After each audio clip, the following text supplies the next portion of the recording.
Okay, boys and girls, it's time for, I guess, our last story time.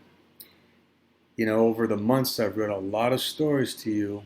I was at the school the other day, as I mentioned. I looked at the cart that we got from the library that they don't want anymore, and I looked at all the books that we've read. Of course, that's not all of them, but it's a fair share of all the books we've read. We've read nonfiction, fiction, I mean, all kind of things. You know, just a lot of stories. But this is our last one.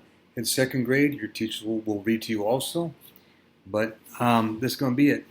So anyway, uh, it's going to be basically frogs, our last pages, and let's get going. Chapter 7. And it says fascinating frogs. Wow, that's pretty interesting. It says that this is a wood frog. It looks like, I don't know, like it lives in the woods. It looks almost like a piece of wood. The bottom one is the dumpy frog, and it is kind of funny looking. Maybe that's why it's called dumpy. And it says, water in a wood frog's body can turn into ice in the winter. What? When the ice melts in the spring, the frog is fine. That's off the wall. Let me read that again. Water in a wood frog's body can turn into ice in the winter. When the ice melts in the spring, the frog is fine. Never heard of that in my life. Now, I wonder why that happens. That's interesting. It goes on to say, the dumpy frog is sometimes called the smiley tree frog. Can you see why? Yes, I can. Thank you. It says, a glass frog has skin on its belly that lets you see its internal organs. Wow, that's off the wall. And there's the dumpy frog. Now, look over here. Here is the glass frog. Can you see its internal organs? Wow, looks like the intestines. Get ready to read because it's your turn actually. 3, 2, 1, 0, go. The belly of this frog is like glass. Why? Because you can see through it. I'd just like to have that on your window. Kind of scare you. Anyway, very interesting. Okay, next page. We got some friends here, maybe they're brothers and sisters. It says panda bear tree frogs, also called Amazon milk frogs. Now, can you see why they're called panda bear tree frogs? They kind of resemble panda bear. It says there are so many different kinds of frogs. The panda bear tree frogs have colors similar to panda bears. The Malaysian horned frog is camouflaged to look like a dead leaf. Wow. And that's it right there. And it looks like a leaf, doesn't it? That's off the wall. That's incredible. Well, that's the way it was made. The Argentine horned frog has a huge mouth that is almost half the size of its body. Wow. So that frog se encuentra en la Argentina. That frog is found in Argentina. Did you get that? Wow, that's a trip. And basically it says its mouth is almost half the size of its body. You want to see a picture of it? There it is. That's its mouth. It's almost half the size of its body. Argentine horned frog. Get ready to read. 3, 2, 1, 0. It eats lots of bugs. If it's that fat, it better. Okay, no McDonald's for frogs, plus they don't eat that. Chapter 8. Humans and frogs. She's a human, I'm a human, you're a human. I'm a pepper, you're a pepper. And it says, frogs are an important part of a healthy environment here on Earth. Yep. They help humans by eating bugs and helping to keep ponds and rivers clean. So again, don't forget that. Frogs don't just exist just because they exist. They exist for a reason. Everything does. It says they help us by what? By eating bugs, and they keep ponds and rivers clean. Without them, there'd be a lot more bugs, and there already are a lot of bugs. And we see this girl here. Hello, young lady. Get ready to read. 3, 2, 1, 0, go. Kids like frogs. And she does. And she seems happy. Next page. This one's sitting on a tire. It's too bad there's a tire in a pond. It says frog on old tire and pond. Many types of frogs are in danger of dying out, and some are already gone forever. Wow. Their habitats, that's where they live, are being destroyed to make room for roads, houses, and farms. That happens sometimes. You know, sometimes it can't be helped. Sometimes it can. Water pollution always destroys habitats, and that could be prevented. It says frog in polluted creek, and that's a shame. Look at the poor frog. It's got a bottle next to it. That we could prevent, and that also. We don't throw trash anywhere except where you're supposed to, which is usually a trash can or a recycling can. That's not fair to frogs, not fair to living beings. And it hurts us too, as well as them. It says Wallace's flying tree frog. And it says, 3210, this is bad for the frogs. And it is bad. Okay? The fact that there is pollution and that some of their habitats are being destroyed. Okay, boys and girls, let's get ready to finish. It's up to all of us to make sure that frogs have clean, safe habitats where they can continue to thrive. Healthy, happy frogs are a sign of a healthy, happy planet. I think so. Nice and clean. Isn't that beautiful? Next one, it's a red-eyed tree frog. He's kind of saying, hey, help me out. Thank you. I'm your friend. 3210, go. Let's make the frogs happy. What they say, happy frog, happy for life. Now, boys and girls, that's the end of it. But it has a glossary. A glossary tells you about words that are in the story, and then it tells you basically what the words mean. So it says, if you can read it, fine. Amphibian, an animal that spends part of its life cycle in water and part of it on land. Frogs, toads, and salamanders are amphibians. Okay, you got that one? That's a good one. Camouflage, a way of hiding by blending into the surrounding environment or background. Oh, I can hardly see that one. Look at that. That's good camouflage.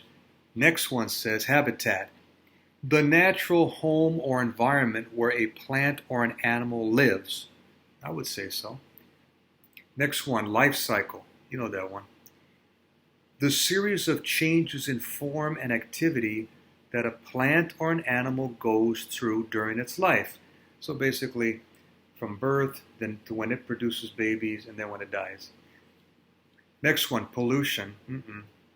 Harmful or poisonous substances in the air or water, and sometimes the dirt, that harm animals and can harm us.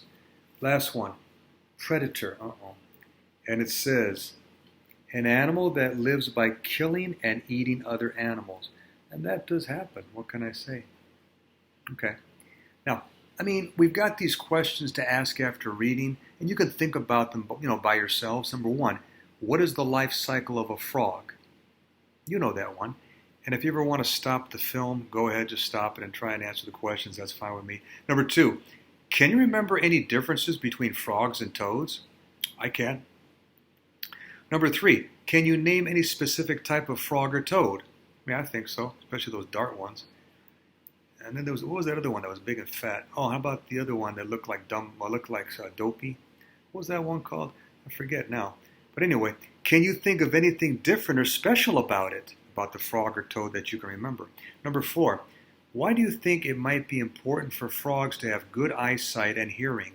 Well, you can guess why. Number five, what are some of the ways frogs protect themselves from predators? Which way do you think is the best and why? Okay. Number six, why do you think pollution affects the health of frogs? Can you think of anything you could do to help frogs survive? I'm sure you could. And again, if you want to go back and look at those questions and try and answer them.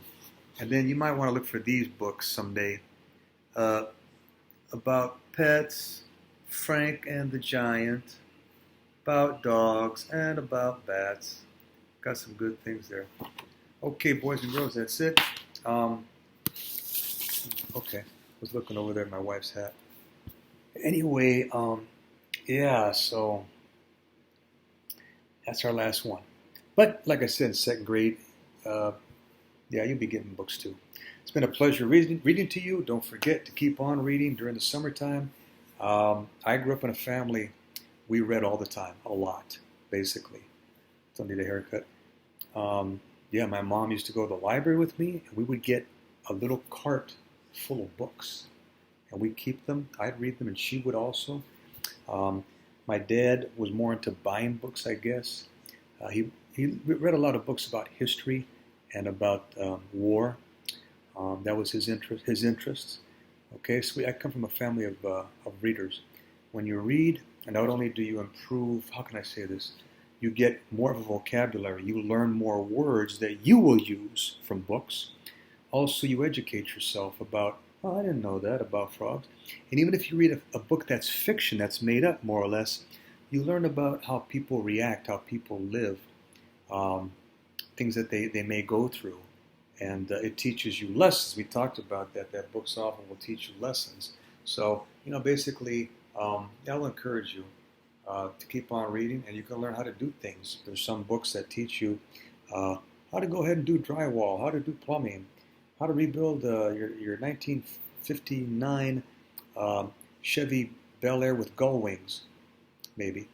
How to make, I don't know, uh, jumbo. How to go ahead and to, cook egg foo young. I don't know, say, what else? Pasta, adobo, whatever it may be. How to make some good couscous. Yalla, yalla. So, anyway, boys and girls, a lot of reason to read about books. And the good thing about books, too, when you read, if you read about, nonfiction about people, you learn about how people live in your country or in other countries. You learn about their religions, their cultures, their foods, their government, uh, again, why they do what they do. And you get a better idea of people. And they're not so much strangers to you anymore. You can meet somebody and say, oh, I know something about your culture, and we can be friends. Okay? Like I said, it doesn't make a difference if you're the same culture as me, or I know about your culture. Where are you from? Oh, yeah, I know about that part of the world or that part of the United States, and we can be friends. Okay? So books teach us that also. The more you know about somebody, the more, how can I say this, the easier it is for you to be friends with that person. Not just say, I'm not going to be friends with you. You're different than I am. I don't know you. Say, oh, no, I know something about your culture and your history and even your language or whatever, or your religion. Oh, yeah, I know that. Really? Yeah. Oh, yeah, sure. Well, let's be friends. Okay, good. I've done that, from time to time. Anyway, okay, that's it. Okay, merci. Grazie. Gracias. Merci beaucoup. Short love, short merci, they say in Armenian. Mulțumesc, they say in Romanian, my wife's mother tongue. Okay, Efaristo, as we say in Greek. So, as we say, as I was growing up, we used to just say, hey, thanks a lot, man. Thank you.